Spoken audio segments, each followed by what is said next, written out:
Halik kayo, pasok. Grabe, kuya. Ang laki ng bahay nila. Mansyon. Magtigil ka nga, nakakahiya. Baka mamaya makita ka pa ng amo natin. Wala rito ang amo namin, kaya ayos lang. Maupo muna kayo, kukuha lang ako ng maiinom. Salamat po. Ha? Ano yun? Saglit na natigilan si Ivana. Nang pagbaling niya sa labas ng balkonahe, may nasilayan siyang kakaibang bulto. Tila pinaghalong tao, aso at kambing. Kinilabutan siya. Kagayang-kagaya yun ang mga nababasa niya sa comics. Kuya, nakita mo yun? Ha? Ang alin? Para kasing may dumaang... wala. Gani-gani ko lang yata. Imposible namang may sigbin dito. Aray! Makabatok naman, kuya. Masisira ang buko, no ba? Una, hinaan mo nga yung boses mo. Pangalawa, tigilan mo lang kakabasa ng mga comics tungkol sa mga aswang. Hindi sila totoo. Kaya kung ano-anong nakikita mo eh. Totoo kaya sila? Pero malabo nga din namang makakita ko ng isa dito sa mansyon. Eto uminom muna kayo.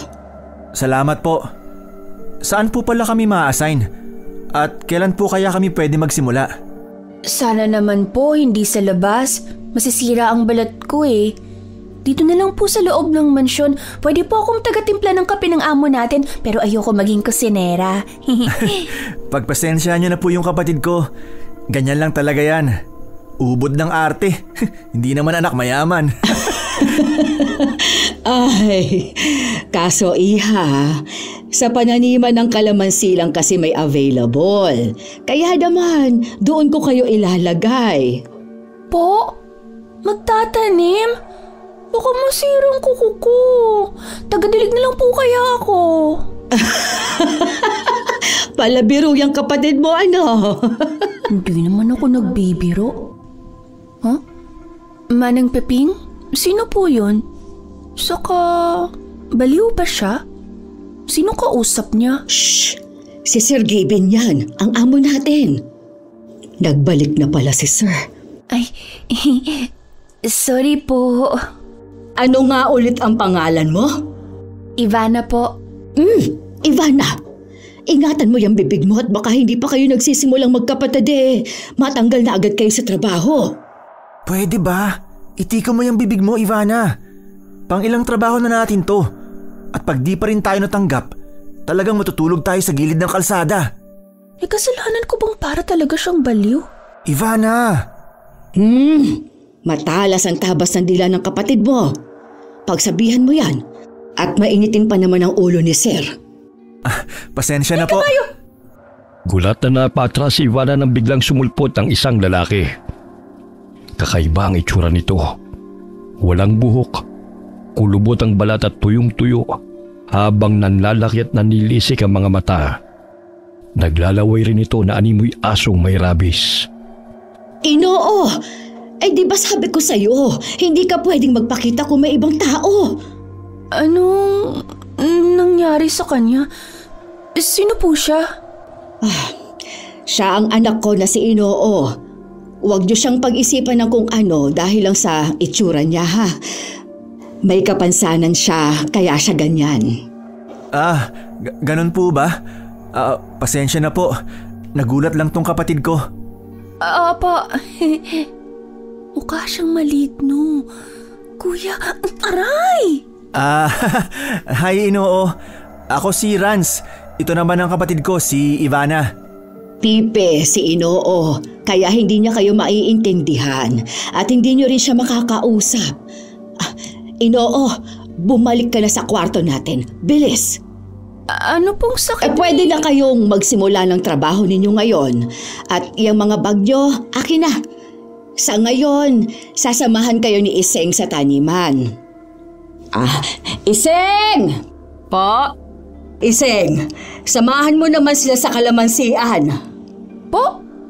Ngayon na? Now na? Wala man lang po bang house tour? Ay, ano bang sadya ninyo rito?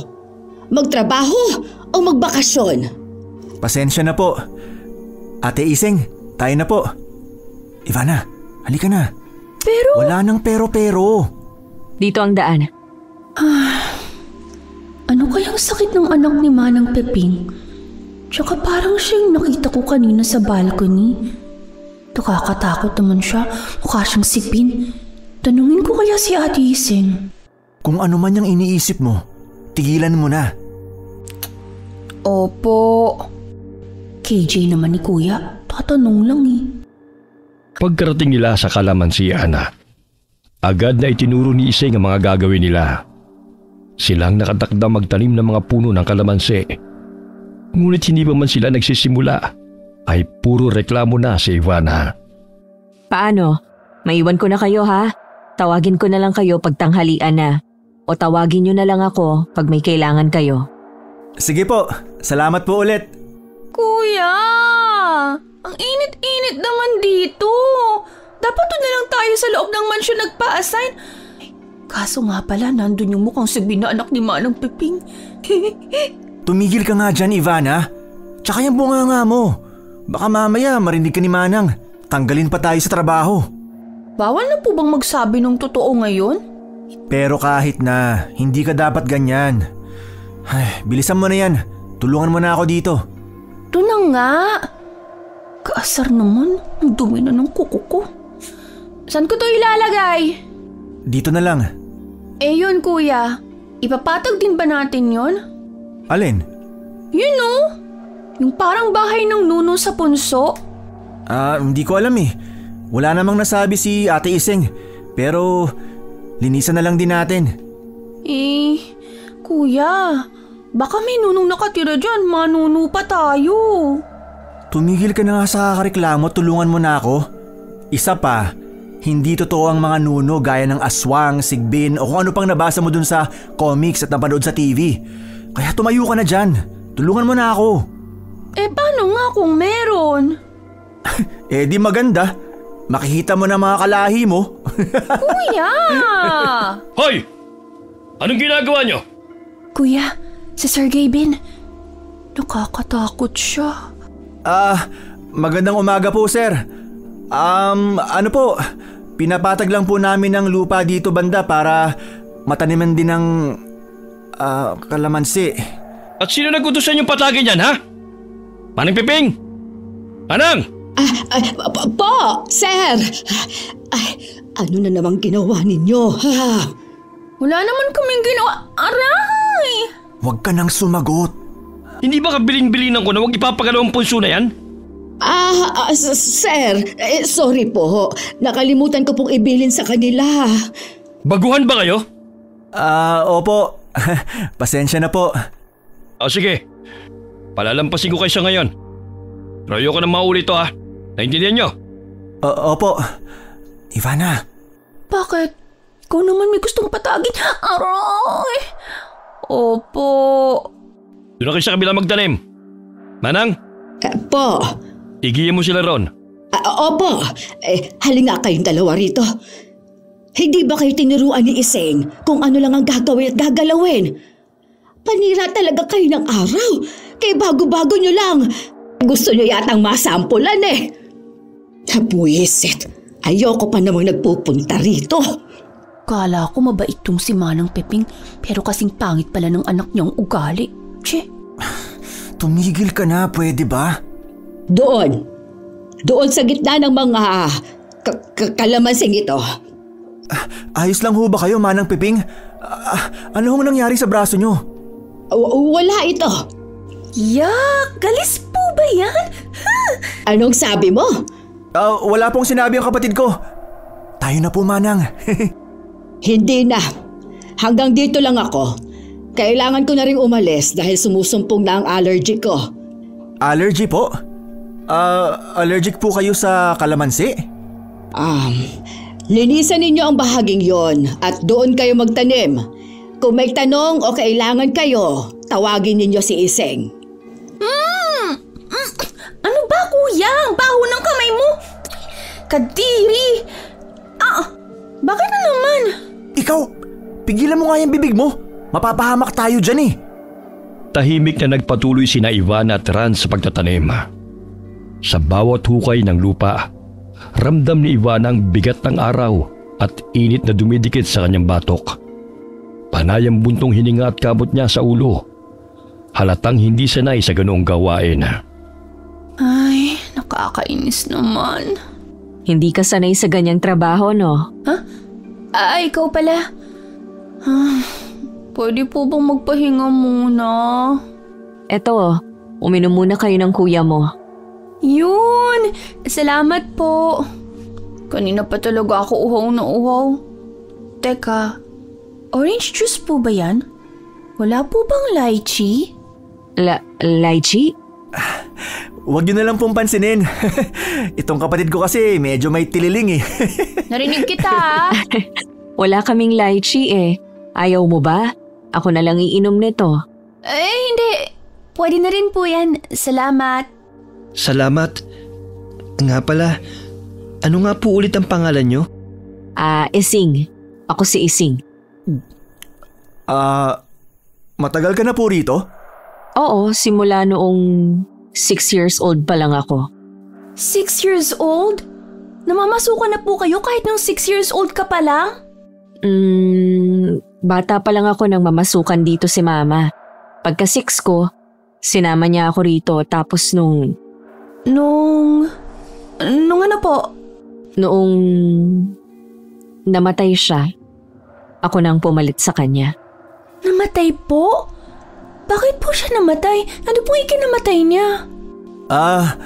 Tanghali na rin pala, no? Mabuti pa. Bumalik na tayo sa trabaho nang makapagpahinga na. Ivana, tara na.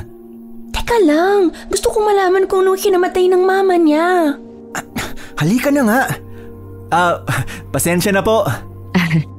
Namatay ang mama ko sa hindi malamang sakit. Natahimik si Ivana sa sagot ni Ising.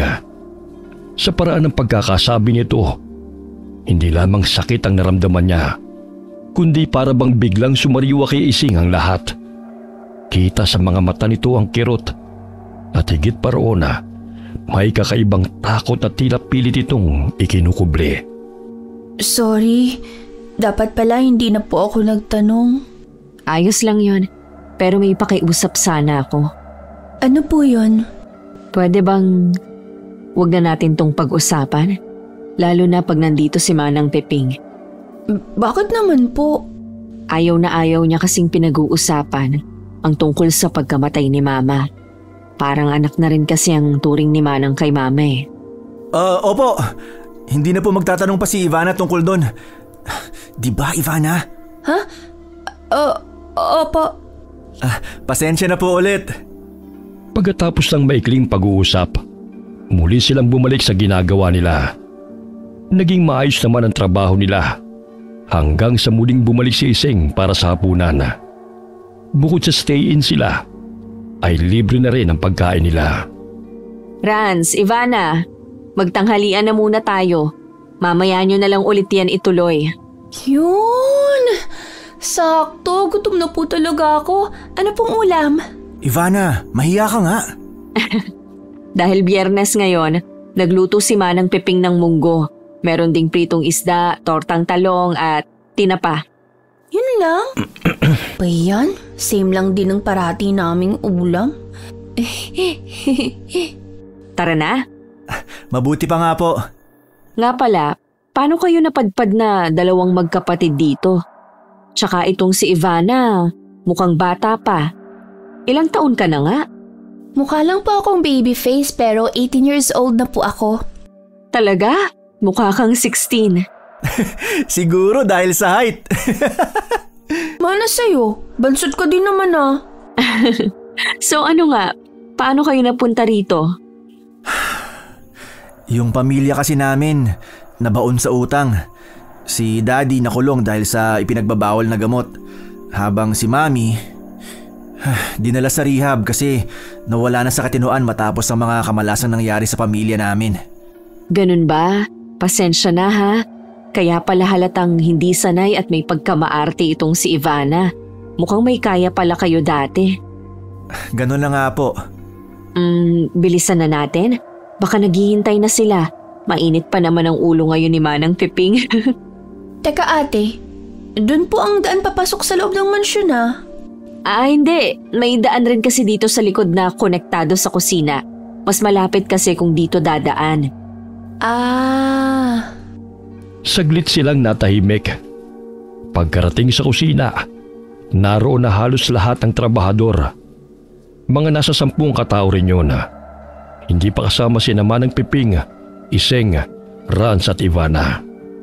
Malaki ang kusina at meron tong mahabang lamesa na konektado sa labas, kung saan nakaupo ang ibang trabahador. Mabuti naman at nandito na kayo. Iseng, alam mo naman, di ba, na ayokong pinag-aantay ang pagkain. Pasensya na po, Manang. Sinundo ko pa po kasi sina Ivana at Rans sa taniman. Ay, sige na, maupo na kayo riyan. Ate Iseng, nakakatakot po si Manang Peping, no? Akala ko mabait siya kasi kaninang umaga ang ganda ng bungad niya. Pero nung sumulpot yung anak niya, bigla siyang sumungit. Shh, huwag ka maingay. Ayaw na ayaw ni Manang na pinag-uusapan ng anak niya. Ano po ba talagang nangyari sa anak niya, ate? Ivana, kakasabi lang na huwag pag-usapan, di ba? Nagtatanong lang Nga pala, ate. Baka naman pwede niyo kaming iikot sa mansyon mamaya. Ay, oo nga, no? Hindi pa kayo na itour dito sa bahay. Sige, pag may oras pa mamaya, iikot ko kayo. Mabilis silang napatulon mula sa pagkakaupo at natigilan ng biglang padabog na ibinagsak ni Manang Piping sa lamesa ang isang mangkok ng munggo. Bahagyang tumilapo ng sabaw. Malapot, nakakadiring tignan. Subalit may kakaibang halimuyak na wari nakakatakam yun. Ang pinakaayaw ko pag nasa hapagkainan ay ang nag-uusap. Kaunting respeto naman sa pagkain. Iseng, kumuha ka na ng mga plato.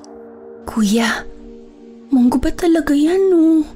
Ganyan lang talaga ang itsura niyan, pero masarap yan. Talaga po? Ba't parang di ako kumbinsido? Sa kusina ko, pinakaayoko ang mareklamo sa pagkain. Kaya kung may reklamo kayo, pwede naman kayo kumain sa labas kung gusto ninyo. Tama ba, Ivana? Opo.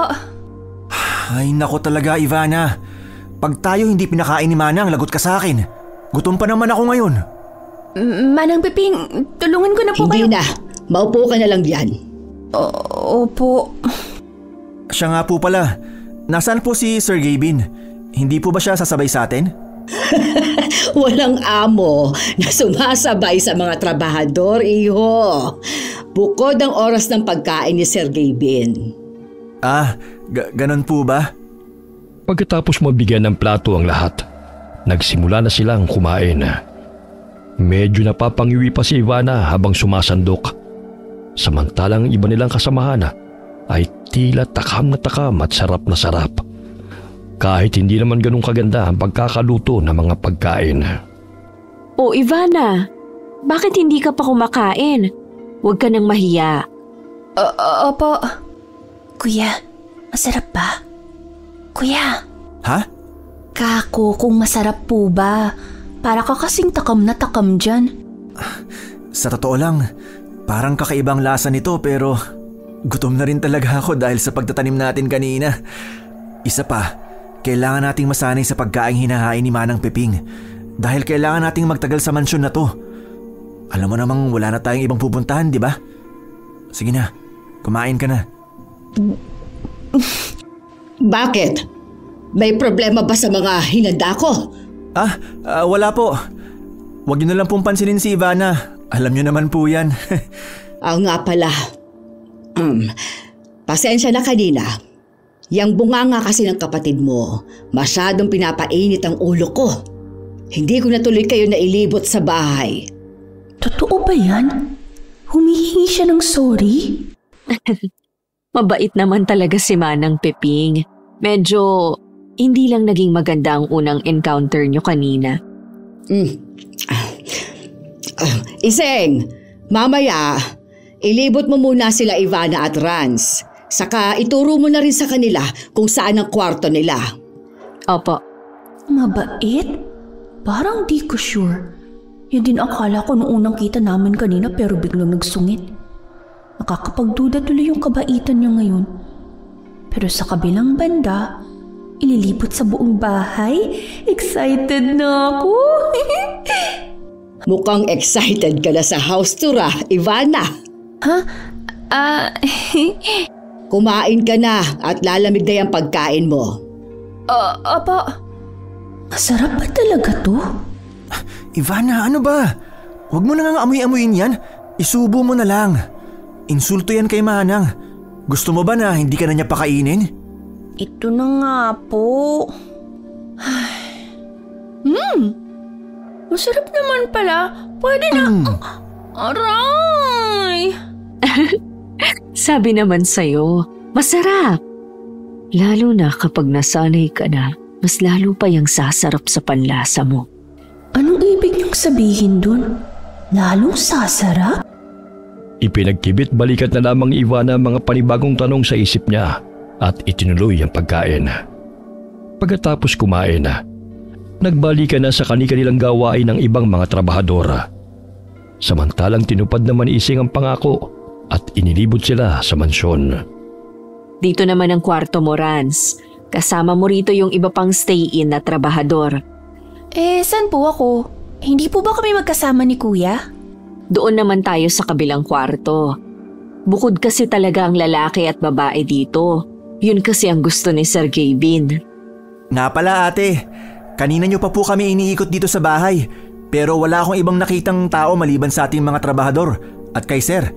Pansin ko nga rin po. Wala po bang pamilya si Sir Gavin? Lapit kayo. Po? Bakit po? Matandang binata kasi si Sir. Sa madaling salita, wala siyang asawa. Bakit po? Hindi po siya nag-asawa? Kung tutuusin, tingin ko nasa 40 plus pa lang naman si Sir. Tsaka sa yaman niya, imposibleng walang papatol sa kanya. Ewan, baka natatakot na perahan lang siya ng mapapangasawa niya. Sa bagay, sa panahon ngayon, mahirap na magtiwala. Ay. Pamilya niya po. Magulang. Wala po ba siyang mga magulang? Wala din eh. Sa tagal ko na dito, wala pa akong nakitang bumisita o bisita yang si Sir. Ganun po ba? Tara dito naman tayo. Nakikita niyo yung dulong pinto sa hallway? Diyan ang kwarto ni Manang Peping. Taya, bakit si Manang Peping may sariling kwarto? Dahil matagal na siya rito. At siya rin ang mayordoma ng bahay na to. Tara, dito tayo. Huh? Saglit na natigilan si Ivana nang may makita siyang anino sa gilid ng kwarto ni Manang Piping. Dahil sa kuryosidad, ay walang pagdadalawang isip siyang humakbang palapit doon. Pero agad ding natigilan at napatalon sa gulat nang bigla siyang hawakan ni Ising. Nakakagulat ka naman, Ate Ising. Tara na, wala nang daanan dyan. Pero may parang pasilyo pa po ron sa gilid ng kwarto ni Manang. Basement yon. Wala ka namang makikita doon kundi puro kalat. Tara na. Huh? Kalabog po yun Parang galing po sa basement. Wala naman ako narinig, Ivana. Baka guni-guni mo lang yon. Tayo na sa kwarto ng mga babae. Pero may narinig talaga ako Andito lang po pala kayo. Akala ko na wala na kayo Salita ko ng salita kanina. Wala na pala akong kausap. Ito kasing si Ivana Ano na namang ginagawa mo, Ivana, ha? Wala po. Tayo na? Huh? Teka po. Bakit na naman ba? Doon po sa second floor. Hindi niyo po ba kami itutour doon? Gusto ko pa naman sanang makita ang kwarto ni Sir. Ivana, huwag kang ganyan. Nakakahiya ka. Bakit naman gusto mo makita ang kwarto ni Sir? Wala lang. Naisip ko lang kasi kung anong itsura nun. Siguro maraming ginturon kagaya ng mga napapanood ko sa TV. Ganon kasi sa malalaking mansyon gaya nito. Magtigil ka nga. Walang ganon sa kwarto ni Sir. Ordinaryong kwarto lang yun na halos wala ngang laman. Po? Nakapasok na po kayo ron? Oo, isang beses nung bata pa ako. Pinagbawalan din ako ng mama ko na umakyat sa second floor. Pero makulit at mapilit ako kaya pumuslit ako nung nabibisi sila. At doon ko unang nakita ang kwarto ni Sir. Anong itsura, ate? Malaki ba? Tsaka, bawal po? Bakit po? Hindi ko alam pero bawal tayong umakyat sa second floor. Hanggang dito lang tayo sa baba, yun ang bilin ni Sir. Pinasadahan ng tingin ni Ivan ang hagdan paakyat sa ikalawang palapag. Namangha siya sa kintab ng tiles at sa kulay ginto nitong hawakan. Gayun din sa malilit na chandelier na nakasabit sa kisame ng ikalawang palapag. Para bang inaakit siya ng mga ito at hinihikayat na umakyat. Siguro malaki ang kwarto ni Sir at maraming ginto. Paano mo naman nasabi? Kasi, tingnan mo yung hawakan pa lang ng hagdanan, pangmayaman na. Tsaka ang sosyal ng mga chandelier sa taas. Tayo dati, malaki naman ang bahay natin. Pero hindi kasing laki nito at kasing ganda. Pwede na nga itong pumasang kastilyo Mas maliit na version nga lang. Kasi yung laki niya, pang mansyon lang. Pero yung details, wow! Malaki nga ang kwarto ni Sir pero medyo weird. Tayo na sa mga kwarto ng mga babae. Baka mamaya kasi makita pa kayo ni Sir na nagchichismisan lang. Mawalan pa tayo ng trabaho. O mas malala, makita pa tayo ni Manang Piping at mapagalitan na naman. Lalo ka na, Ivana. Kwotang-kwota ka na kaya kay Manang. Curious lang naman, kuya. Bawal na po bang magtanong? Paano po bang weird, ate? Ay, tigas ng ulo. Madilim kasi yung kwarto niya Tsaka parang may altar na kung ano. Hindi ko na gaanong maalala. Tsaka hindi ko rin gaanong nakita ang loob. Pero sigurado akong walang ginto roon. Oh, pero sa yaman niyang to, imposibleng wala siyang gold bars. Tsaka sa mga nababasa ko sa comics, ang mga mayayaman may safety vault na puno ng ginto at pera. Isa pa, ang dami niyang gulayan at yung kalamansian niya na grabe, hitik sa mga bunga. Sure ako, malaki ang kitaan dun. Hindi negosyo ni Sir ang kalamansian at ang iba pang tanim na gulay niya. Lahat ng yun ay pansariling gamit niya lang. Po? Ano pong hanap buhay ni Sir kung ganun? Yan nga ang isa sa ipinagtataka namin. Kasi alam niyo ba, wala naman siyang trabaho at parati lang nandito sa mansyon. Minsan aalis, pero babalik lang din agad. Wala rin siyang negosyo, pero para ring hindi siya nauubusan ng pera. Imagine kung ilang tao tayong sinasahuran niya, di ba? Hindi po kaya may alagang duwende si Sir Capen? Tapos yung duwende yung nagbibigay sa kanya ng swerte? Kasi dun sa may kalamansian, merong punsuron Tapos nagalit siya nung papatagin dapat ni Kuya. Hindi ba pwedeng may memories lang siya sa lupang yon, kaya ayaw niya ipagalaw? Gaya naman ng Kuya. Aba malay ko. Mas reasonable kasi yung naisip ko kaysa sa idea mong baka may alaga siyang duwende. Para namang totoo mga duwende. Tumigil na nga kayo. Nga pala Ivana, dito ang higaan mo. Dito naman ako sa baba. Yung iba namang mga higaang nakikita mo ay para sa iba pa nating kasama rito. Bale, 4 tayong mga babae ang mag-share ng kwarto. Tapos 6 naman kayo sa kwarto, Rans. Yung iba pong kasama natin sa pagkanina, saan po sila natutulog? Uwian naman ang iba sa kanila. Ilan po ba yung trabahador dito? Para po kasing ang dami natin. 14 tayong lahat. 10 stay-in at 4 na uwian. Diyan lang naman kasi ang bahay nila. Halos kapitbahay lang. Tara sa labas? Sige po. Nga pala, dito yung CR. May CR din sa labas para kapag naihi kayo habang nagtatrabaho, hindi nyo na kailangang pumasok sa loob. Yung hallway po ron, ano pong meron doon? Restricted area yan. Hindi rin tayo pwedeng pumunta roon. Maliban na lang kung mautusan tayong maglinis. Madalas si Manang Piping lang ang nakakapasok doon. Ang dami ho palang restricted area dito sa mansyon. Lalo tuloy ako napapaisip kung anong meron dun. Ivana, sinasabi ko sa'yo, magtigil ka. Sa kangkungan na talaga tayo pupulutin pag natanggal pa tayo rito. Sinasabi ko sa'yo. Makinig ka sa Kuya Rans mo, Ivana. Lalo pat hindi lang basta nawawala ng trabaho ang mga hindi sumusunod sa patakaran. Ay, Manang Piping, nandyan po pala kayo. Ano pong ibig niyo sabihin sa hindi lang basta nawawala ng trabaho? Meron kasi dating isang katulong na sumuway pero bigla na lang siyang nawala. Ay, hindi naman siya nawala. Pinakulong lang ni Sir. Ngayon, kung ayaw ninyong makulong, matuto kayong sumunod.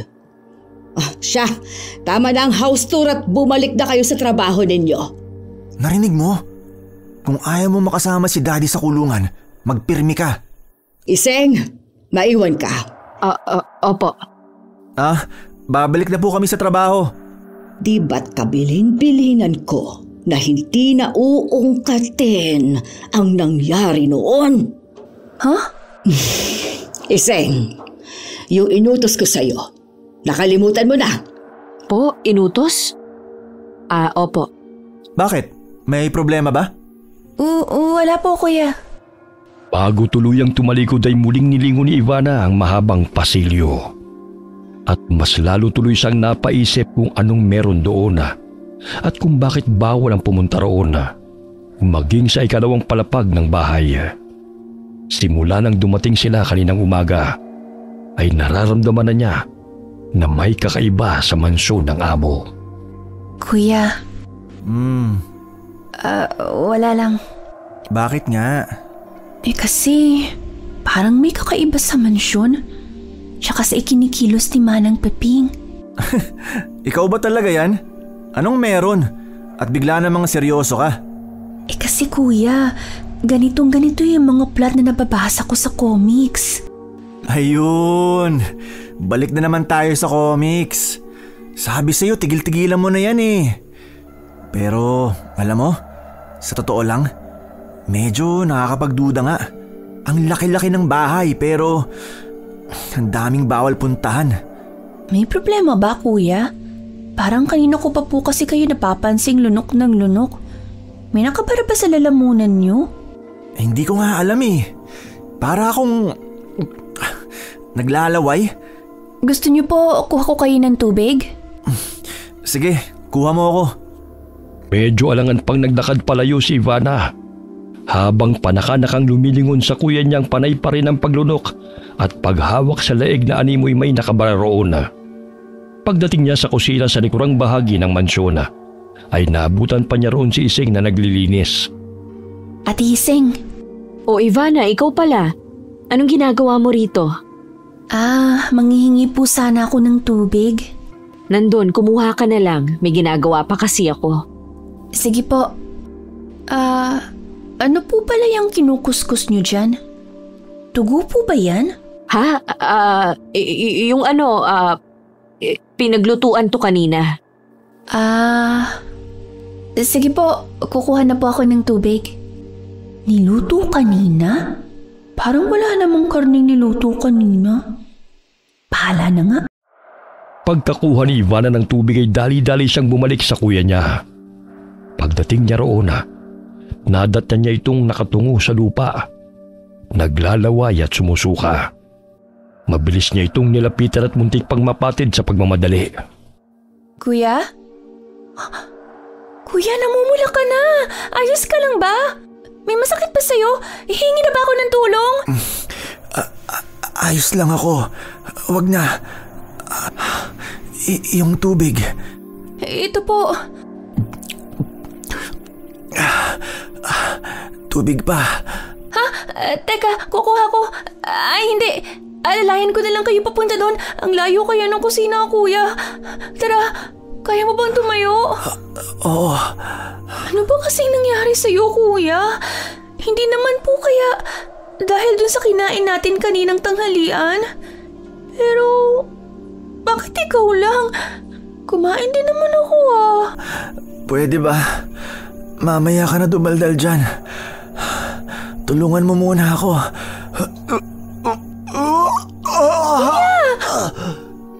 Mabilis na inikot ni Ivana sa paligid ng paningin niya para sana humingi ng tulong. Sinubukan niya pang tawagin ang isang trabahador doon pero hindi man lamang ito lumingon at patuloy lamang sa ginagawa. Ano pong problema nila? Bingi pa sila. Kuya, malapit na tayo. Dahan-dahan lang. Nasusukan na naman ako. Teka, sandali. Kuya, ano nangyayari sa'yo? Ate Iseng! Ate Iseng! Oh, anong nangyari sa kuya mo? Hindi ko nga po alam. Bigla na lang siya naglaway tapos nagsuka. Tubig. Tara, tulungan na kita. Dalhin natin siya sa kusina. Sige po. Dahan-dahan lang. Eto, tubig.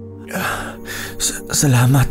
Ate, hindi po kaya dapat dalhin na natin siya sa ospital? Hindi, ayos lang siya. Normal yan. Po, pasensya na po. Hindi ko narinig yung huling sinabi niyo. Wala yon. Mawawala rin yan mamaya pag nakakain ka na, Rats. Ikaw ba, Ivana? Ayos ka lang ba? Wala ka bang nararamdaman? Po, wala po. Dapat po ba meron? Aha? Hindi. Hindi naman sa ganun. Hindi kaya nagutom ka, Rans? Baka nga po. Ano, kuya? Nasusuka ka pa rin ba? Hindi na. Salamat. Mabuti naman kung ganon. Sa kabila ng nangyari kay Rans, ipinagpatuloy pa rin nila ang kanilang trabaho. Kinahapunan, sa hapagkainan, gaya ng tanghalian ay naroon pa rin ang kakaibang pakiramdam ni Ivana. Lalo na pagdating sa pagkain. Mabango naman yun, ngunit para bang gusto niyang maduwal sa hindi malamang dahilan. May problema ba, Ivana? Pork steak na ang ulam natin ngayon pero bakit parang hindi ka pa rin kumakain? Po, kasi hindi po ba masyado pang maaga para sa hapunan? Palubog pa lang po ang araw, oh. Maaga lang talaga kaming naghahapunan kasi maaga din ang gising natin bukas para magtrabaho. Si Manang Peping po pala, hindi po ba siya sasabay sa atin? Si Manang? Hindi talaga siya naghahapunan. Diet kasi siya. Ganun po ba? Saglit na tumahimik si Ivana at sumubo. Maayos at masarap naman ang lasa. Ngunit sa hindi may paliwanag na dahilan, ay para bang hindi niya magawang lunukin yun. Napansin din niya na tila masyadong tahimik ang mga kasama nila. Nakatun lamang sa pagkain. Para bang gutom na gutom. Ganon din ang kuya niya. Kuya, masarap ba talaga? Kuya! Huwag mo nang abalahin ang kuya mo sa pagkain. Malamang sa tagal niyong nagtrabaho sa kalamansian kanina ay talagang napagod at nagutom yan. Kumain ka na lang para may lakas ka rin bukas. Hindi mo ba kakainin yan? Ha? Sa akin na lang. Pero... Bago pa man makasagot si Ivana, naisubo na ni Rans ang ulam niya. Napabuntong hininga na lamang siya at kinain na lamang ang tirang kanin sa plato. Kinagabihan, hindi makatulog si Ivana. Panay ang gulong at ikot niya sa higaan hanggang sa makaramdam siya ng tawag ng kalikasan. Ay, ano ba yan? Antok na ako pero hindi naman ako makatulog. Tapos bigla pa akong tinawag ng kalikasan. Puti pa sila ang himbing na ng tulog. Namamahay lang yata ako. Ivana? Saan ang punta mo? Gabi na. Ate Iseng, gising pa po pala kayo. Hindi rin po ba kayo makatulog? Ha? Saan ka ba pupunta? Bigla po kasi akong tinawag ng kalikasan eh. Magsi-CR lang po ako. Ganun ba? O sige, bilisan mo at matulog ka na ulit. Lumalalim na rin kasi ang gabi. Opo. Ang dilim naman dito. Wala akong makita. Teka, saan nga yung CR banda? Dito ba? O sa kabila? Ay, ba't kasi ang dilim? Asan na ba kasi yung CR? CR... Ha! Ayun! Huh? Kuya? Kuya, ikaw ba yan? Saglit na natigilan si Ivana nang may makita siyang pamilyar na bulto na pumasok sa banyo. Nagmamadali ito at animoy naduduwal. Medyo alanganin pa siyang humakbang. Ngunit nang makita ang kuya niya ngayon, ay dali-dali siyang lumapit. Laking gulat niya nang makitang kumulay pula ang mga mata nito. Kuya? Paano? Tubig! Diyos ko, ano bang nangyayari sa'yo, kuya? Tubig! Pahingi ng tubig! Opo, teka, kukuha ko. Huh? Ano yun? Punyeta, bakit pa kasing dilim dito? Sinong nandyan? Shit! Bakit parang may tumaang anino? Hindi po magandang biro to. Tuwag po ako. Huwag niyo po akong tatakutin. Pakiusap. Ivana, yung tubig. Ito na. Kukuha na po ako ng tubig. Kahit nanginginig sa takot, sinikap niyang ihakbang ang mga paa papuntang kusina. Panay pa rin ang paglinga niya sa paligid. Ngunit natigilan siya nang mapadaan sa may hagdan papuntang ikalawang palapag. Mula roon ay may narinig siyang tila nag-uusap. Dahil sa kuryosidad, hindi niya namalayang nakakit na pala siya roon. Si Sir Kevin ba yun? Sinong kausap niya?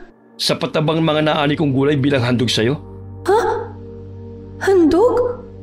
Gulay? Sino bang kausap niya? Wala naman akong nakikita. Hindi kaya... Sino nandyan? Patay! Ano? Gusto mo pa ng karagdagan? Hindi niya ako pwedeng makita dito. Pero sino pa talagang kausap niya? Shh! Teka sandali. Parang may tao talaga. Hindi mo ba nararamdaman? Wala ka talagang kwenta. Nanlaki ang mga mata ni Ivana nang biglang lumutang sa ere si Sir Gavin. Doon niya napansin ang isang maliit na nilalang na nakatayo. Nanilisik ang mga mata sa matinding galit. Nakapangingilabot ang anyo nito. Napatras si Ivana sa takot. Lalo na nang biglang may dumang anino sa likuran niya. Duwende ba yun? Sorry na, patawad. Hindi dapat ako nagsalita ng masama. Nadala lang ako ng galit. Kung duwende yun, bakit ganun ang itsura? Hindi naman sobrang nakakatakot ang mga duwende sa comics ha. Isa pa, wala silang pangil. Salamat. Hindi na mauulit. Ano? May ibang tao rito? Ay, kailangan ko nang umalis. Kakaibang duwende ang meron siya. Masamang duwende. Si Manang, bakit gising pa siya? Hindi niya ako pwedeng makita. Teka, ito na lang. Mabilis na nagtago si Ivana sa likod ng malaking vase sa gilid ng isang kwarto, malapit sa may hagdan. Nanginginig ang mga tuhod niya habang nakalapat ang palad sa malamig na porselanang banga. Igil hininga siyang sumilip mula roon. Hindi naman siguro nila ako makikita dito, di ba? Manang Piping? Sir, Anong ginagawa mo rito? hindi ko ho intensyong umakyat. May narinig ho kasi akong kalabog. Pasensya na ho. Sandali. Po. Gabi na, bakit gising ka pa? Ano ho kasi? Posible kayang si Manang Peping yung aninong nakita ko kanina? At oo nga, bakit gising pa siya?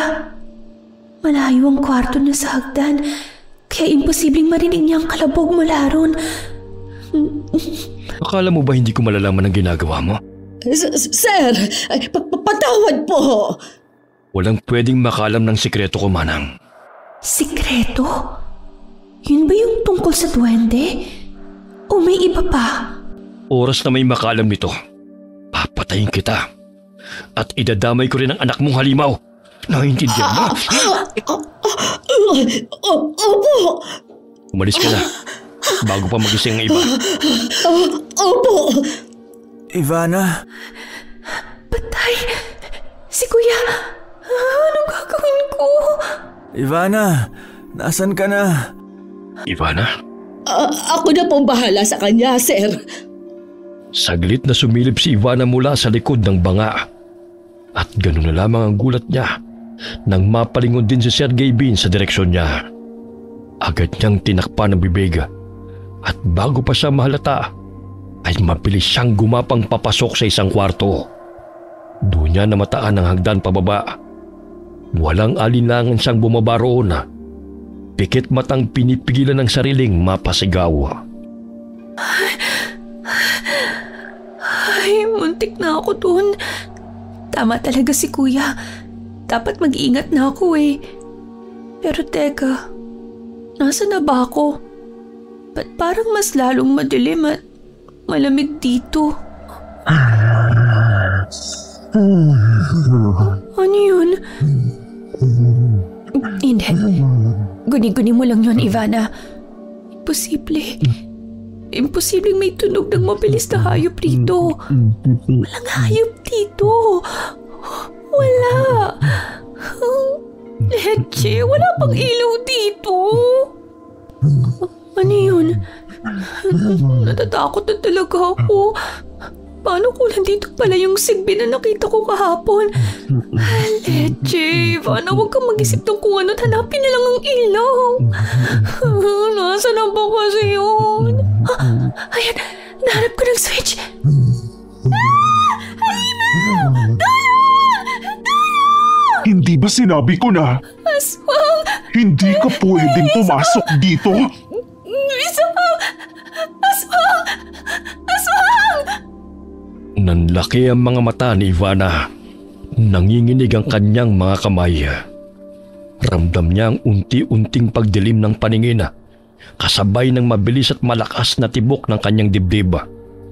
Sa isang iglap, tuloy na siyang nawala ng ulirat at bumulagta sa sahig. Ivana? Ivana! Aray, ulo ko. Ivana, gising ka na! Mabuti naman at gising ka na. Ivana, ano ba kasing ginagawa mo rin sa basement, ha? Hindi ba sabi ko sa'yo, wala ka namang makikita doon? Aswang! May nakita ako, aswang! Kuya, umalis na tayo rito! May aswang, kuya! Kuya, may aswang! Teka, Ivana! Huminahon ka! Walang aswang, okay? Panaginip mo lang yun! Hindi! Nakita ko kagabi! Mukha siyang sigbin! Tumutulo ang laway at may hawak na karne! Totoo! May nakita po talaga ako! Baka epekto lang yan ang pagkakabagok mo. Magpahinga ka na lang muna. Pero... Kung ano man yung nakita mo, panaginip lang yun, Ivana. Magpahinga ka na muna. Kailangan ko na rin magtrabaho. Iwan nyo na muna kami. Kakausapin ko lang si Ivana. Huwag kang mag-alala, Rans. Hindi ko siya pagagalitan. Kakausapin ko lang. Sige po, mauna na po ako. Ako rin po, Manang. Panaginip? Pero hindi yun panaginip. May aswang sa bahay na to. May aswang! Oh, Ivana! Malakas na napasigaw si Ivana habang nakaturo sa anak ni Manang Piping na si Inoo. Na nooy kapapasok lamang sa kwarto. Paulit-ulit niyang binibigkas ang salitang aswang. Namula naman sa galit ang mukha ni Manang Piping at galit na galit niyang dinuro si Ivana. Hindi aswang ang anak ko! Nakita ko siya! Sigurado ako! Kamukha ng anak mo ang nakita ko! Aswang kayo! Tumigil ka na! Hindi aswang ang anak ko! Hindi ko alam kung anong aswang ang pinagsasasabi mo at kung saan mo napulot yan. Pero wala kang karapatang husgahan ang anak ko dahil lang sa itsura niya. Anong nangyayari rito? Pero... Ivana! Hindi ko alam kung anong nakita mo sa basement. Pero ano ba kasing ginagawa mo ron ng 10 oras ng gabi? Oo nga. Bakit naroon ka? Ano po, magbabanyo lang po sana ako. Kaso, masyado pong madilim kaya hindi ko na namalayan nandun na pala ako napunta. Sorry po. Mukhang wala siyang alam, sir.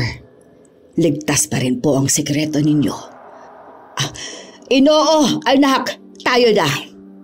Pagkalabas din naman ng Piping at Inoo ay sumunod na rin si Sir Gavin. Naiwan si Ivana na nooy humahabol ng hininga. Pilit niyang pinakalma ang sarili. Pero baka sa mukha niyang nakukonsensya siya matapos pagbintangan si Inoo. Kahit na wala naman talaga siyang ebidensya. Sigurado talaga ako. Totoo ang nakita ko. Pero kung hindi si Inoo yun, sino? Kailangan kong malaman kung sino yun. Pero paano? Tama. Kailangan kong bumalik sa basement. Siguradong may ebidensya doon. Ivana, saan ka pupunta? Sa basement po. Ha? Anong gagawin mo doon? Sigurado ako sa nakita ko, Ate Ising. Maghahanap po ako ng ebidensya. Ako ang nakakita sa'yo sa basement, Ivana. At natitiyak ko sa'yo, walang kahit na ano doon. Malinis ang basement. Malinis? Hindi po ako naniniwala. Kailangan kong bumalik sa basement. Ivana! Ang kulit talaga. Antayin mo ako!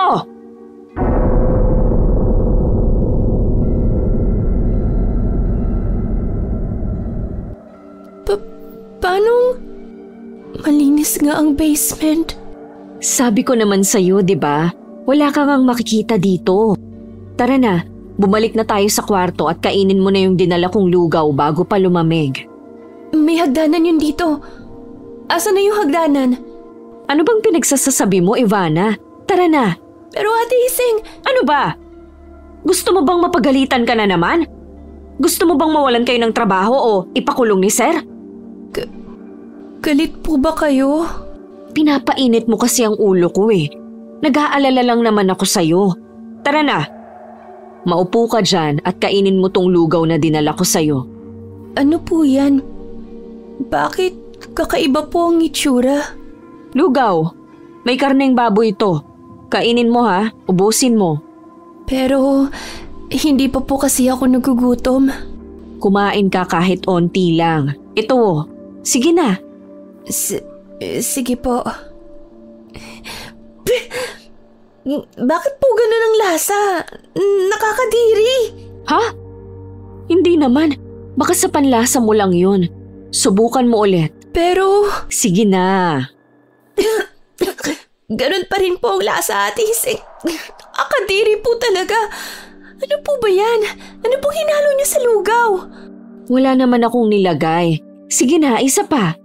Ayoko na po. Wala naman po akong sakit. Hindi niyo naman po ako kailangang subuan. Sige na, last na talaga. Ayoko na nga po! Bahagyang napalakas ang pagkakatulak ni Ivana sa mangkok na hawak ni Ising. Nahulog yun at natapon sa sahig. Mabuti na lamang at hindi nabasag. Agad siyang tumayo at tinulungan si Ising na damputin ang mangkok at kutsara. Ngunit natigilan siya nang makitang saglit na pumula ang mga mata ni Ising. Buisit. Ako na. Oh, ayos ka lang? Para ka nakakita ng multo. Yung mata niyo, guni-guni ko lang yata yun. Tama. Baka guni-guni ko lang. Wala po. Pasensya na po. Hindi pa kasi talaga ako gutom eh. Ayos lang. Nga pala. Po? Paano ka ba napunta sa basement? Pangako, hindi na ako magagalit. Ano bang ginagawa mo doon? Ang totoo niyan, ate. Pasensya na kung napagtaasan kita ng boses kanina. Ang tigas din naman kasi ng ulo mo. Sige na, ayos lang. Ano ka ba? Papagkakatiwalaan mo ko. Baka po kasi isumbong niyo ako kay Manang Piping o kaya kay Sir Gavin. Tsaka, paano po pala ninyo nalaman na nasa basement ako? Nagising ako sa isang sigaw. Paglabas ko, Napansin kong galing yun sa basement, kaya bumaba ako at nakita kitang nakahiga sa sahig. Tinawag ko si Manang at ang kuya mo na ang nagbuhat sa'yo papunta rito. Ganun po ba? So paano nga? Paano ka napunta sa basement? Huwag kang mag-alala, hindi naman kita isusumbong. Ano po kasi, di ba dapat po magbabanyo ko nun? Nakita ko po kasi sa CR si kuya na nagsusuka kaya kukuha dapat ako ng tubig. Bigla naman akong napadaan sa may hagdan at nakarinig ng parang nag-uusap sa taas kaya umakyat po ako. Umakyat ka sa second floor? Opo. Anong nakita mo? Po? Sasabihin ko ba? Pero baka hindi siya maniwala o baka isumbong niya na talaga ako. Ivana, ayos lang. Pwede mo akong pagsabihan ang sikreto mo. Para na rin kasi kitang little sister. Alam mo ba, pangarap kong magkaroon ng nakababatang kapatid na babae. Wala kasi akong kapatid eh. Pwede ba yun? Kapatid na kita? Ha? Parang ayaw mo naman ata eh. Hindi po sa ganun. Baka lang po kasi hindi kayo maniwala. Bakit naman ako hindi maniniwala? Wala ka namang dahilan para magsinungaling, di ba? Nakita ko po kasi si Sir Kevin. May kausap po siyang duwende. Duwende? Sabi na po hindi kayo maniniwala eh. Hindi sa ganon. Hindi lang ako makapaniwala na talagang may alaga pala si Sir Kevin na duwende. Kung ganon pala, tama ang hinala natin na posibleng galing sa duwende ang kayamanan niya. Ang galing. Pero sinong pinaghihinalaan mong aswang? Hindi ko alam ate eh. Hirap naman po kasing magbintang. Nagalit na nga sa akin si Manang kasi tinawag kong aswang ang anak niya. Pero alam mo, hindi rin naman kita masisisi. Mukha naman kasi talagang aswang ang anak ni Manang. Biro lang, ikaw naman ang seryoso mo. Pero duda din ako kay Manang at sa anak niyang si Inoo eh. Po? Hindi naman sa sinasabi kong aswang nga sila. Pero kasi may mga bagay akong napapansin kay Manang na medyo kakaiba. Gaya na lang noong ayaw na ayaw niyang nagpupunta sa kalamansian. 'Di ba sabi-sabi nila ang mga aswang ayaw sa kalamansi? Opo. Sabi sa mga kwento, oo daw. Pero di ba sabi niyo po, mabait si Manang? Oo, sinabi ko yun. Kasi mabait naman talaga si Manang. Pero noon pa man, medyo duda na ako sa kanya. Para kasi siyang may tinatago. Sa bagay, may punto po kayo doon. Napansin ko na rin po yun nung bagong dating pa lang kami. Di ba? Nga pala, maiba ako. May nakita ka bang ginto sa kwarto ni Sir Kevin? Hindi ko po maalala eh. Dahil totoo nga pong madilim ang kwarto niya. Pero may napansin akong parang librong umiilaw. Libro? Kung ganon, tama nga ang hinala ko. Bakit po ate? Wala naman. Sa palagay ko kasi mahalaga ang librong yon. Pero wag mo na lang isipin yon. Mag-focus na lang kayo ng kuya mo sa trabaho. At kung totoo ngang may aswang dito.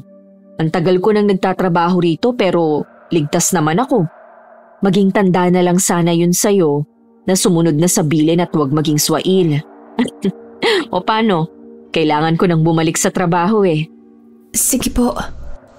Siguro nga tama si Ate Iseng. Kung tutuusin, wala rin naman kaming pupuntahan ni kuya kung aalis kami.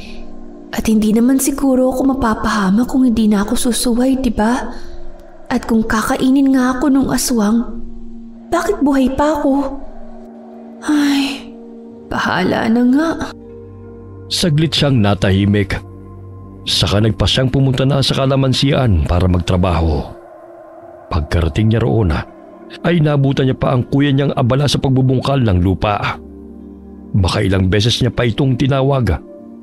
Pero kagaya nung isang trabahador na tinawag niya kahapon ay parang bingi lamang ito at walang narinig. Huh? Kuya! Kuya! Kuya! Ikaw pala. Ano pong nangyari sa'yo? Para akong pumasok sa sarili mong mundo.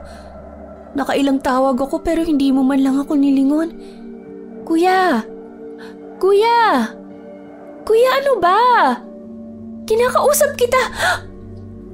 Kuya! Tumutulong laway mo! Kuya! Ano bang nangyayari? Hindi naman kaya niyanggawa si Kuya? Sa mga comics ganun eh. Ivana! May problema ba? Manang Piping? Ano pong ginagawa niyo rito? Hindi po ba allergic kayo sa kalamansi? Sino bang nagsabi sa'yong allergic ako sa kalamansi? Sabi niyo po. Ay, mga bata nga naman. Oo, sinabi ko na may allergy ako pero hindi sa kalamansi. Ha? Hindi siya takot sa kalamansi? Tsaka, wala nga siyang galis. At teka, ano nangyari sa kuya mo? Hindi ko nga po alam eh. Bigla na lang siyang nagkaganyan. Naglalaway din siya gaya ng iba pang trabahador. Ano pong ibig yung sabihin, Manang? Hindi po ba kayo may gawa nito? At bakit mo naman naisip na gagawin ko yon, ha? Iniisip mo pa rin na halimaw ako at ang anak ko? Hindi naman po sa ganung, Manang. Sorry po. Pero nagsimula po kasi maging ganyan si Kuya na makakain po siya ng luto niyo eh. Eh hindi ba't kumain ka rin naman ng luto ko?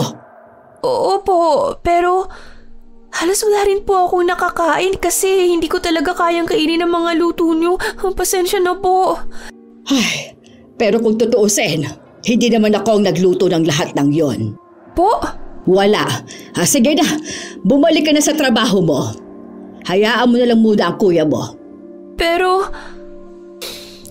ang labo naman ni Manang. Ay, di ko na tuloy alam ngayon kung tama pa bang pagdudahan siya. Matapos ang pangyayaring yun, pinilit ni Ivana na bumalik sa trabaho. Ngunit panay pa rin ang pagsulyap niya kay Rans. Napansin niya rin na parang may kakaiba sa kilos ng ibang trabahador doon. Ilang sandali pa, biglang sumakit ang tiyan niya. Kaya't saglit muna niyang iniwan ng trabaho para magbanyo. Oo nga pala. Hindi nga pala ako nakapagbanyo kagabi dahil sa nangyari. Sana nga ulit ang CR dito. Tama. Doon. Teka po, sandali lang. Ako muna, lalabas na po talaga. Kainis, naunahan pa. Ay, sa loob na nga lang. Oh, Ivana. Mamaya na ate, hindi ko na po talaga kaya. Aha, okay. Shit. Bakit ba kasi nasa gitna ang banyo sa bahay na to? Sir, pasensya na ho pero may kakaiba po kasi sa mga trabahador natin. Huh? Anong ibig mong sabihin? Hindi niyo ako mabibigyan ng mas marami pang harvest? Boses yun ni Manang at Sir Gavin Pasensya na ho. Alam mo naman ang mangyayari pag hindi ako nakapagbigay ng handog, hindi ba? Ang anak mo! Shit, lalabas na talaga. Ay, mamaya na nga lang, hindi ko na talaga kaya eh. Ay, salamat. Tatapos din ako. Ay, makalabas na nga dito sa banyo. Ha? Manang? Tabi! Papasok ako sa banyo! Anong nangyari doon? Biglang sumakit ang tiyan ni Manang. May nakain sigurong masama. Ganun po ba? Ay, shit! Hindi ko na tuloy napakinggan ang usapan nila.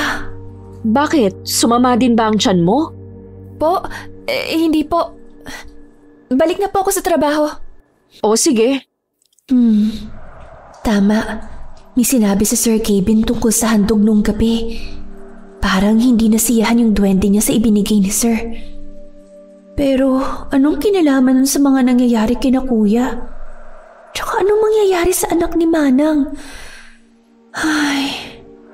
Buong umagay walang ibang inatupag si Ivana kundi ang magtrabaho. Habang panaka-naka niyang sinusulyapan ng kuya niya na parang wala sa sarili at tuloy lamang sa pagbubungkal ng lupa. Kinahapunan ni muli silang tinawag ni Ising para sa hapunan. Kakain na po?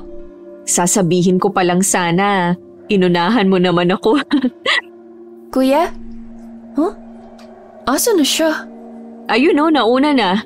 Mukhang excited na kumain.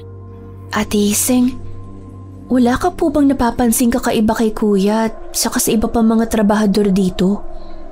Napansin ko na po ito nung una na parang masyado silang tahimik. Pero ngayon, pakiramdam ko may kakaiba sa kanila.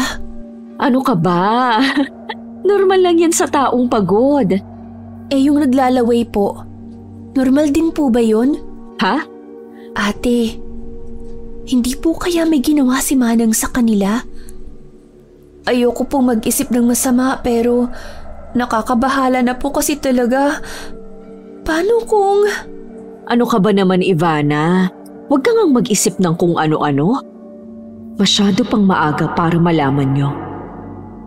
Mabuti pa, halika na. Bilisan na natin ang makapagpahinga na rin pagkatapos. Pagkatapos ng maikling usapan nila, agad silang nagtungo sa kusina. At gano'n na lamang ang gulat ni Ivana nang makita roon si Manang Piping na abala sa paghahalo ng niluluto. Maging si Iseng ay nagulat din habang ibang trabahador ay tahimik lamang na naghihintay ng pagkain at nakatulala. Manang Piping, ano pong ginagawa niyo rito? Hindi na ba ako pwedeng tumapak sa kusina ko? Pagmamay-ari mo na ba to? Po? Simula ngayon, sasabay na ako ng kain sa inyo. At ako na rin ang magluluto ng mga pagkain. Hindi po ba kayo nagluluto ng pagkain dati? Tsaka akala ko po diet kayo. Sinong nagsabi sa iyong diet ako? Iba lang talaga ang oras ng pagkain ko. Isa pa, si Iseng ang nagluluto ng mga pagkain ninyo dati. Pumapalit lang ako kapag may inuutos ako sa kanya. Si Ate Iseng? Pasensya na. Ganun ba talaga kapangit ang lasa ng luto ko? Sinusubukan ko naman po talagang sarapan eh. Hindi naman sa ganun. Pero mukhang nagiging matamlay kasi lahat ng kumakain ng luto mo. Anong ibig sabihin doon ni Manang? Sinasabi niya ba na si Ate Iseng may gawa nito kina kuya? Pero imposible. Palihim na sinulyapan ni Ivana si Iseng. May kakaiba sa itsura nito na para bang hindi siya natutuwa sa biglang pangingialam ni Manang Piping. Gustuin man ni Ivana na itanggi, pero nagsisimula na rin siyang magduda kay Iseng. Sige na, maupo na kayo. Nagluto po kayo ng bago? Oo, hindi kasi masarap ang luto mo. Kain na. Ate Iseng, di ba sabi niyo po parang anak ng turing ni Manang Piping sa mama niyo? Pero bakit parang ibang tawang turing sa'yo ngayon ni Manang? Anong sinasabi mo, Ivana? Na hindi ko nga kilala ang nanay niya ni Iseng. At kailan lang yan siya na namasukan dito? Po? Kung ganon… Malamang hindi nyo na po naaalala kasi matagal na rin po yun. Pero naging kaibigan niyo po ang mama ko noon. Namasukan rin po siya rito. Naku, si Manang talaga makakalimutin na. Kain na tayo? Mukhang masarap at mabango ang mga sibuyas at bawang. Kain na po tayo. Alangan at halatang napipilitan. Inabot ni Iseng ang sandok mula sa mangkok. Napansin pa ni Ivana ang biglang panginginig at pagpapawis nito. Saglit na nilipat ni Ivana ang tingin sa mga pagkain. At oo nga, ibang-iba na yon sa unang pagkain inihanda ni Manang. Mas malinamnama at wala nang nakakadiring itsura noon. Pasensya na ho, busog pa po pala ako. Ikaw, Ivana, busog ka pa din ba? Hindi po. Ang sarap po nito, Manang. At oo nga, mas normal ang lasa nito kumpara doon sa unang hinain ni Manang na mabango naman pero may nakakadiring itsura at nakakasuka na lasa. Manang! Oh, kumakain pala kayo. Bakit ganito? Bakit iba ang lasa? Kuya, may problema po ba? Dahan-dahan lang po sa pagkain. Ano nangyayari sa kanila? Manang? Asa na sila? Ano nangyayari? Manang? Sir? Saan sila nagpunta? Hindi ito yung pagkain! Hindi ito yun! Kuya, ano bang nangyayari sa inyo? Bakit parang nagiging halimaw na kayo? Yung laway niyo, kuya. Ah! Manang! Sir Kevin! Ate Iseng! Huwag niyo akong iwan! Manang! Ate Iseng! Teka, susundan ko ba sila Manang o si Ate Iseng? Ay, ewan! Bahala na nga! Mabilis na napalingon si Ivana sa kusina nang makarinig ng mga kalabog ng mga kaldero at tila umuungol na hayop. Mariin siyang napalunok ng muling lumitaw ang anino. Alangan man ay agad siyang sumunod kina Manang sa pasilyo sa ibaba. Manang? Manang Peping? Sir Kevin? Lumayo ka sa akin! Huwag ka lalapit! Inoo! Inoo! Manang, yung anak niyo po! Tinakot mo kasi siya. Bakit ka ba sumigaw? Nagulat po ako eh. Inoo, halika kay mama. Bilis! Manang, ano po ba talagang nangyayari? Bakit po biglang naging asal hayop sila, kuya? Wala po ba talaga kayong ginawa sa kanila? Wala ka ba talagang alam, ha, Ivana? Eh kung may alam po ako, bakit pa po ako magtatanong? Kung wala ka talagang alam, huwag ka nang makialam. Bumalik ka na lang sa kwarto at doon magtago. Kami nang bahala sa kuya mo at sa iba pa. Sigurado po ba kayo? Kung gusto mong mabuhay, sundin mo ang sinabi ko. Nag-aalangan man ay walang magawa si Ivana kundi ang sumunod. Habang naglalakad siya papuntang kwarto, muli siyang napadaan sa kusina at nagulat nang makitang nakahiga sa sahig. Tila wala ng buhay ang mga naroon kasama ang kuya niya. Kuya? Kuya! Kuya! Kuya, gumising ka! Kuya! Teka, buhay pa si kuya. Pero bakit wala siyang malay? Bakit wala silang malay? Ano bang nangyayari? Yung aswang, siya ba ang may gawa nito? Kailangan kong sabihin to kay Manang. At saan ka sa palagay mo pupunta? Ikaw yung nakita ko kagabi. Huwag kang lalapit! Diyan ka lang! Sabi ko na nga ba, totoo yung nakita ko. May aswang nga! Sino ka? Hindi mo ba ako nakikilala? Di ba kapatid na tayo? Little sister na kita. Ate Iseng, ikaw ang aswang? Pero bakit? Paano? Kung hindi lang kasi matigas ang ulo mo, edi sana hindi pa nangyari to at sana hindi ka madadamay. Kayo ng kuya mo. Mabilis na napatras si Ivana nang biglang humakbang palapit si Iseng. Hawak ang kutsilyo. Mabilis niya itong hinagi sa kanya. Ngunit agad din itong nailaga ni Iseng. Walang pag-aalinlangan siyang tumakbo palabas ng kusina at umikot papuntang sala. Pero mabilis din siyang naharangan ito. Manang! Akala mo ba makakatakas ka? Ate Iseng, wag po. Parang awa niyo na. Makukuha ko na sana ang gusto ko pero panira ka. Dapat pala pinatay na kita ng gabing yon. Manang! Bitawan mo siya! Ang mutya ng diwende at ang diwending puti na nagtaksil sa kabutihan. Ibigay mo sa akin yan. At bakit ko naman ibibigay sa'yo? Uring! Ngayon na! Biglang lumamig ang paligid at mula sa ilalim ng sahig ay sumirit ang alikabok at hangin at tila may sariling buhay. Lumitaw ang puting duwende. Kagaya pa rin yun ang unang beses na makita ni Ivana.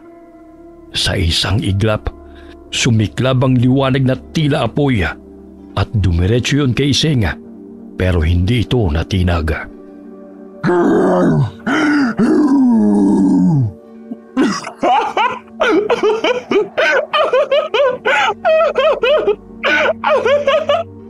Mga hangal! Para lang yung maliit na bolang apoy sa akin. Hindi mo ba alam, duwende? na habang nawiwili ka sa kamunduhang kayamanan, ay mas lalong nawawala ng bisa ang kapangyarihan mo. Ano? Uring, anong ibig niyang sabihin?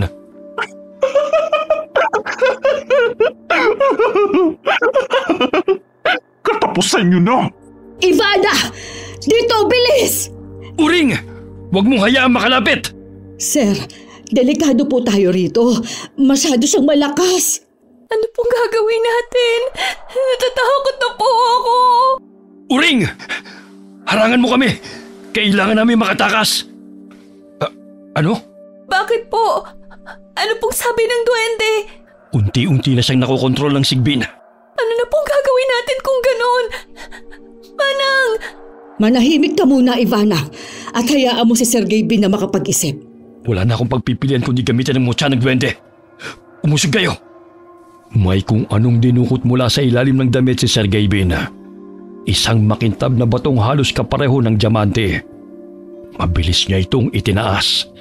Dahilan para lumikha ng nakakasilaw na liwanag at umalingaw-ngaw ang ugong sa buong mansyon. Wari nagising ang lahat ng espiritu sa paligid. Iyan ba? Iyan na po ba ang mutya? Sir, sigurado po ba kayo? Kung gagamitin ninyo yan, baka hindi ninyo makontrol ang mga susunod na mangyayari. Wala nang oras para magduda. Kung hindi natin siya pipigilan ngayon, lahat tayo mamamatay. Kung ganon, totoo nga ang mutya. Hindi itong tamang panahon para mamangha, Ivana. Humihina ng duwende mo, sir? Maghintay ka! Itong sayo! Ipinatong ni Sergey Bin ang mutya sa kanyang palada at agad itong kumislap. Kumalat ang liwanag na parabang kumakain ng dilim. Napaatras ang sigbin. Umaba mga pangil at umungo ng ubod ng lakas. Tila nasusunog sa bawat kisap ng bato. Ilang sandali pa, mabilis itong napalhod at nanghina. Tayo na! Patay na po ba si Ate Hiseng? Buhay pa yon, kaya kailangan nating umalis. Tara na! Sandali lang po. Sino kuya po? Balikan na lang natin sila. Sa ngayon kailangan na natin tumakas. Tama si Sir. Kaya huwag ka nang matigas ang ulo, Ivana. Bilis! Saglit lang ang epekto nito. Saan naman po tayo pupunta? Sa gulayan! Doon, sa taniman ng sibuyas at bawang. Dito na tayo dumaan. Inoo! Anak! Halika kay Mama! Bilis! Huwag kang matakot. Shh! Ayos lang, anak, ha? Ligtas ka, ha? Hindi ko man lang namalayang nasa likod ko pala si Inoo. Dito tayo. Bilis! Mabilis silang tumakbo palabas ng mansyon. Sa bawat hakbang ay naririnig ni Ivan ang pag-uga ng sahig at ang aligaw-ngaw ng nakakatakot na ungol ng sigbin. Nilingon niya ito. Nakita niyang unti-unting bumabalik ang lakas ng halimaw kahit na nasunog ng liwanag. Pagkarating nila sa gulayan. Ligtas tayo sa ngayon dito. Dito na rin muna tayo magpalipas ng umaga. Ano po? Magpapalipas ng umaga? Wala man lang po ba tayong gagawin? Paano po yung ibang trabahador na iwan sa kusina? At si Kuya, paano po sila? Manang, sir, isipin niyo po, kapag may isang nawala o namatay na trabahador, sa inyo po babalik lahat ng yun. Kaya kailangan niyo po silang tulungan. Anong gusto mo?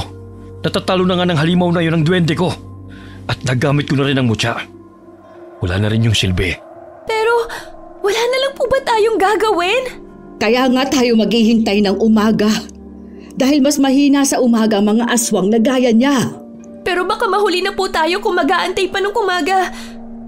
Alam ko na, naalala ko po may binanggit si Ate Ising tungkol dun sa librong mahiwaga na umiilaw. Libro? Opo, yung librong nakita ko sa kwarto niyo. Kung ganon, umakyat ka nga sa second floor. Hindi na po yun ang mahalaga ngayon. Mukha po kasing interesado si ate dun sa libro. Kaya sa palagi ko, may magic yun. Librong umiilaw. Ang libro ng kaalaman sa salamangka bang tinutukoy mo? Kaalaman sa salamangka? Binigay yun sa akin ng isang matandang ermitanyo noon. At binalaan niya rin ako tungkol sa duwendeng alaga ko. Oo, tama. Naalala ko na. Sabi niya, sa oras na tuluyang lamunin ang kadiliman ng puting duwende, magagamit ko raw yung pangdepensa. Iyon po! Kailangan po nating makuha yun! Pero papaano? Nandun sa loob ang librong yon. Hindi ko naman pwedeng utusan si Uring. Dahil malaki ang tsansang makontrol siya ni Ising. Lalo't mukhang maalam ang isang yon. Pero hindi pwedeng maghintay lang ako dito. Si Kuya na lang ang natitirang pamilya ko. Paano kung mamatay siya? Paano na kung may gawin sa kanya si Ate Ising? Alam ko na. Takot ang aswang sa bawang, hindi po ba? Natigilan na lang si Manang Piping at Sergey Bina nang biglang magsimulang magbungkal ng lupa si Ivana. At nang makarinig siya ng atungal mula sa loob, ay mas binilasan niya pa ang pagbungkal ng lupa. Hinila niya rin ang ilang mga nakausling tanim. Tutungangan na lang po ba talaga kayo dyan? Hindi niyo man lang po ako tutulungan? Ivana, masyadong delikado ang gagawin mo kahit pa may panangga kang bawang. Hindi sasapat yan. Palibhasa po kasi nandito ang anak niyong si Inoo. Ligtas at wala sa kapahamakan. Kaya madali ninyong nasasabi yan. Kung ayaw niyo po akong tulungan, ako na lang po mag-isa. Sa simula pa lang alam ko nang magiging sakit ng ulo ko itong si Ivana. Kung hindi ko lang talaga kakilala ang mga magulang nila, hindi ko talaga ito tatanggapin. Wala na talaga tayong magagawa. Mukhang desidido talaga siya. Ay, bahala na siya. Tapos ka na ba dyan? Tutulungan niyo na po ba ako? Delikado ang gagawin mo. At kung ikikwintas mo lang ang mga bawang na yan, pwede pa rin sila matanggal. Ano pong gagawin ko kung ganon? Kainin mo. Po? Sigurado po kayo? Mukha ba ako nagbibiro? Nag-aalangan ka? Huwag mo na lang iligtas ang kuya mo kung... dahan-dahan lang. At sayang kung isusuka mo lang din ang lahat ng yan. Sapat na po ba yun? Huwag mong isuka. Sayang. Ito, isabit mo to sa leeg mo. Ito naman, iligay mo dyan sa bulsa mo. Ganito ang gagawin natin, ha? I-distract namin si Ising. Tapos, doon ka dadaan papuntang kusina. Kung tama ang pagkakatanda ko, wala sa bookshelf ang libro kundi... tama. Nilipat ko yun sa isang sikretong drawer sa ilalim ng kama ko. Hanapin mo na lang yun doon. Oo. Huwag kang susuka. Apo.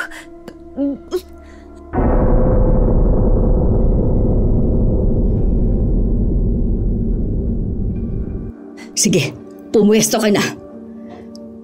Iseng! Iseng, lumabas ka dyan! Habol mo ang libro ng mutya, hindi ba?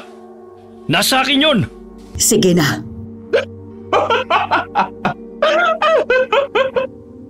Anong akala nyo? Mauuto nyo ako? Lumabas kayo dyan sa gulayan at ibigay nyo sa akin ang kailangan ko. Gaya ng plano nila, mabilis na pumuslit si Ivana papasok sa kusina. Pagkarating niya roon, agad niyang nilagyan ng tagi-isang pirasong bawang ang mga trabahador na mahimbing pa ring natutulog. Pagkatapos ay mabilis siyang umakyat para kunin ang libro. Ngunit bago pa man niya yun mahanap, ay narinig niya na ang boses ni Ising. Akala nyo ba maiisahan nyo ko? Puisit, kailangan ko ng bilisan. Ay, asa na ba kasi yun? Ilalim daw ng kami. Ayun, ito na nga yun. At saan sa tingin mo yan dadalhin? Ate Ising. Papakawalan ko kayo ng kuya mo, ibigay mo lang sa akin yan. Akin na. Hindi. Patayin mo muna ako bago ko ibigay sa ito. Mabilis na hinagis ni Ivan ang isang buong bawang kay Ising, dahilan para tamaan ito at mamilipit habang sumisigaw sa sakit. Mabilis siyang tumakbo pababa, pero natigilan din kagad nang biglang humarang ang duwende. Naglabas ito ng itim na enerhiya at inihagis kay Ivana. Mabuti na lamang at nakaiwas siya. Tuluyan na ngang naging masama ang puting duwende ni Sir Gavin. Kailangan ko na makaalis. Uring! Nandito ako! Ako ang umabuso sa'yo, hindi ba? Ako ang labanan mo! Sir Gavin! Ivana! Yuko! Shit! Muntik na ako dun! Tara na! Bilis! Natigilan sila nang biglang sumulpot sa harap nila si Iseng na nasa anyong sigbin na ulit. Agad na itinaas ni Manang ang hawak nitong bawang at iniharang ang sarili kay Ivana. Habang si Ivana naman ay mabilis na binuklat ang libro at naghanap ng kung ano mula roon. Tapusin na natin to. Ibigay niyo sa akin ang libro at ang mutya. Manigas ka, Iseng! Kilala ko mga gaya mong ganid!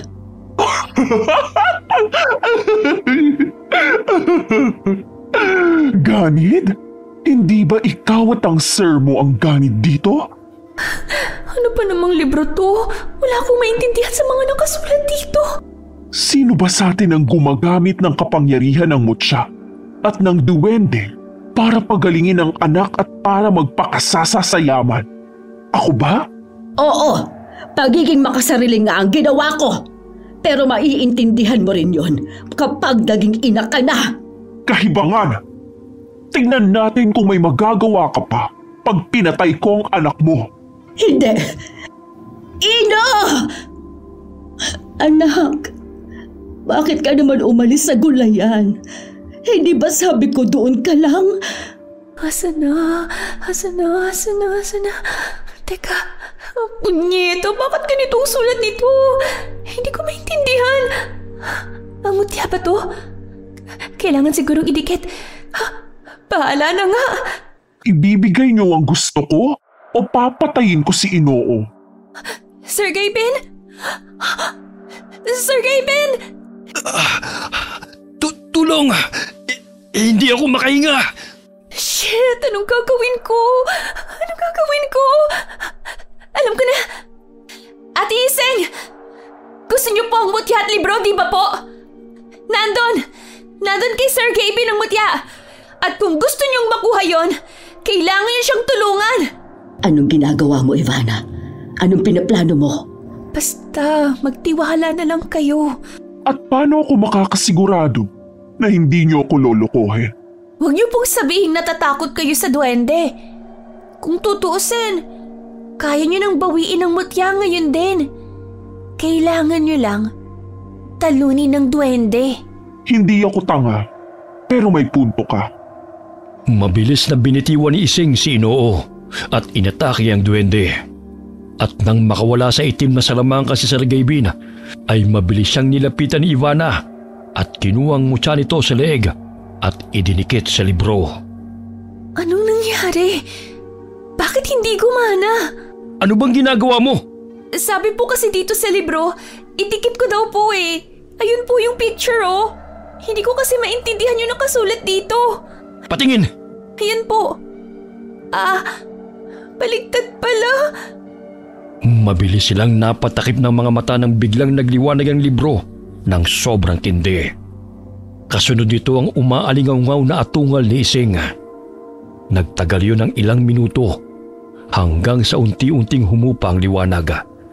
At doon nakita nila si Iseng, tao na ulit. Nakahiga sa sahig at walang malay. Tapos na po ba? Tulungan mo ako. Itali natin siya. Saan niyo po nakuha yan? Bilis! Opo. Ivana! Kuya! Buhay po kayo! Bakit? Namatay na ba ako? Teka, ano nangyari kay Ate Iseng? Bakit siya tinatali? Mahabang kwento, kuya eh. Tulungan niyo nga ako rito. Bilis! Doon natin siya ilagay. Manang, ayos lang po ba si Inoo? Oo, awa ng Diyos, maayos siya. Tapos na ba? Si Iseng, ang duwende. Tinatali na po nila si Ate Iseng. Yung duwende naman, hindi ko na po alam kung nasan eh. Bigla lang nawala pagkatapos ng liwanag. Ay, Sir Gaben, ano na pong balak ninyo kay Iseng ngayon? Ito-turn over ko siya sa mga pulis at titiyakin kung hindi na siya makakawala sa kulungan. Paano po kung bumalik siya? Hindi na siya makakabalik. Titiyakin ko yon. Pagkatapos ng lahat na nangyari, agad na tumawag ng pulis si Sir Gaben.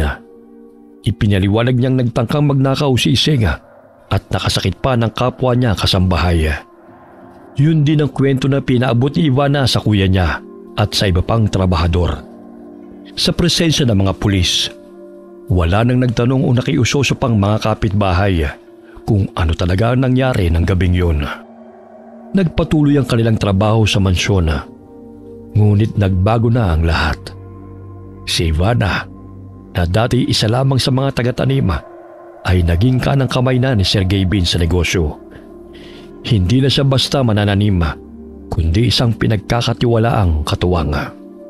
Samantala, si Ransay na natili sa kalamansian.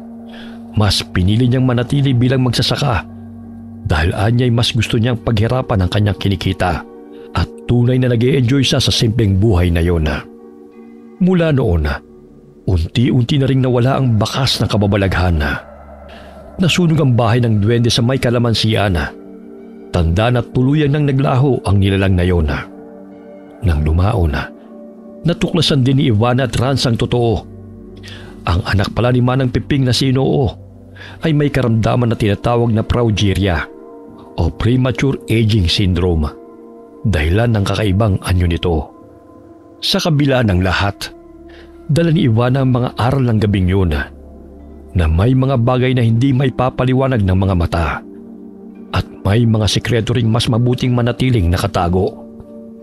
Natutunan rin niyang huwag basta manghusga ng tao base lamang sa kanilang anyo at huwag din agad ibigay ang tiwala sa mga taong inaakala niyang mabait. Ngunit higit sa lahat, natutunan niyang ang tapang ay hindi kawalan ng takot, kundi ang pagpili pa ring lumaban para sa mga mahal niya kahit natatakot. At mula noon, bawat anihan ng kalamansi ay hindi na lamang simpleng kabuhayan para sa kanila, kundi paalala na minsang dumana sila ng bangungot at matagumpay nilang nalampasan yon. Wakas.